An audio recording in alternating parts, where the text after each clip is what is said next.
کو نہیں دیکھا کہ کیسے غریب نواز کے کہنے پر اناز ساگر کا سارا پانی ایک کاسے میں آ گیا تھا۔ میرے عزیزو، ہم نے اس منظر کو نہیں دیکھا کہ کیسے غریب نواز کے کہنے پر پتھر کی ایک گائے نے دودھ دینا شروع کر دیا تھا۔ میرے عزیزو، ہم نے اس منظر کو نہیں دیکھا کہ غریب نواز کے بیٹھائے ہوئے اونٹ کیسے نہیں اٹھ رہے تھے۔ ہم نے یہ کرامات نہیں دیکھی ہیں، ہم نے یہ منظر نہیں دیکھے ہیں، ہم نے غریب نواز کی اس کرامت کو بھی نہیں دیکھا ہے کہ کیسے جے پال جادوگر جو اپنے جادو کا ہنر دکھانے کے لیے آیا تھا، جو ہوا میں اڑ رہا تھا، اور غریب نواز نے اپنی جوتیوں کو حکم دیا، جوتیاں بھی اس کے سر پہ جا کر کے پڑتی ہیں، وہ نیچے آ جاتا ہے۔ ہم نے اس منظر کو بھی نہیں دیکھا ہے۔ غریب نواز کی بے شمار کرامتیں ہیں، لیکن ہم نے کسی کرامت کو نہیں دیکھا ہے، ہم نے کسی واقعے کو نہیں دیکھا ہے، ہم نے بس یہ کتابوں میں پڑھا ہے، ہم نے اپنے بڑوں سے سنا ہے،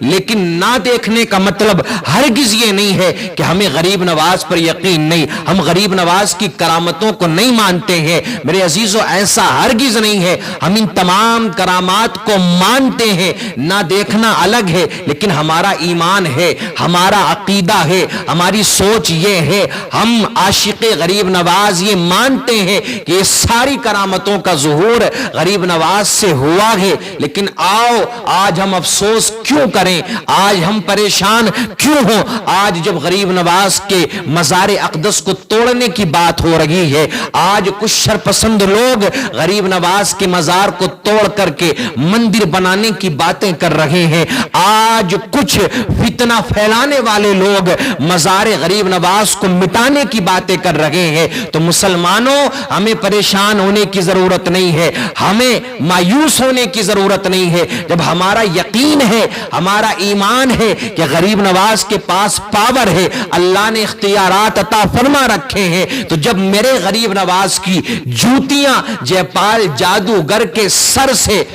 جادو کا بھوت اتار سکتی ہے، تو میرے غریب نواز ان شرپسندوں کو بھی سبق سکھا سکتے ہیں۔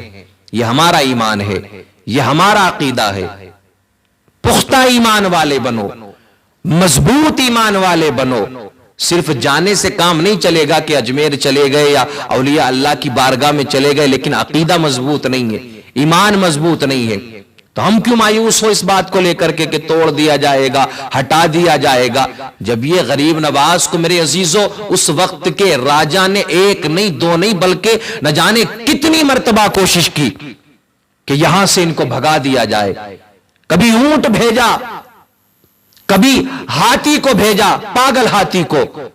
کہ غریب نواز کو پاگل ہاتھی کے پیروں کے نیچے دبا دیا جائے، لیکن وہ قریب ہی آیا تھا، میرے غریب نواز نے زمین سے مٹی کو اٹھایا اور اس کے اوپر پھینکا اور وہ ہاتھی وہیں رک جاتا ہے۔ بے شمار مرتبہ پرتھوی راج چوہان نے کوششیں کی تھی، اور غریب نواز کے اجمیر آنے سے پہلے پرتھوی راج چوہان کی ماں نے خواب دیکھا تھا کہ ہاں اجمیر کی دھرتی پر ایک مسلم فقیر آئے گا، ایک مسلمان فقیر آئے گا کہ جو پورے علاقے پر قبضہ کر لے گا، کہ جس کے آگے ساری طاقتیں ختم ہو جائیں گی، جس کے آگے کسی جادوگر کا جادو نہیں چلے گا، کسی پنڈت کا منتر نہیں چلے گا،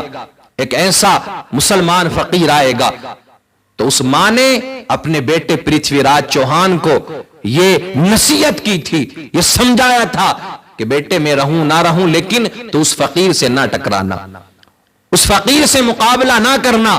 اس کو بھگانے کی مارنے کی کوشش نہ کرنا، تیرے اندر وہ طاقت نہیں کہ تو اس فقیر سے ٹکرا سکے۔ لیکن میرے عزیزو، اس نے نصیحت کو نہیں مانا، پھر انجام ساری دنیا نے دیکھا کہ ہزاروں مرتبہ سینکڑوں مرتبہ غریب نواز کے اوپر حملے ہوئے اور مارنے کی بھگانے کی کوششیں ہوئی، لیکن ہر وقت پرتھوی راج چوہان کو، اس وقت کے راجہ کو مایوسی کا شکار ہونا پڑا، مایوسی کا سامنا کرنا پڑا۔ اب آؤ میرے عزیزو، ایک بات میں اور آپ کو بتاتا ہوں، آج آپ دیکھتے ہیں نا کہ ہر کوئی جا رہا ہے، پاک بھی جا رہے ہیں، ناپاک بھی جا رہے ہیں، جن کو کوئی تمیز نہیں ہے وہ بھی دربار غریب نواز میں حاضری دینے کے لیے جا رہے ہیں، لیکن ایسا تو نہیں ہے کہ جو ناپاک جا رہا ہے اس کو وہیں پر سزا مل جاتی ہے، اس کو بھگا دیا جاتا ہے۔ اللہ والے تو سب کو اپنے دربار میں قبول کر رہے ہیں، سب وہاں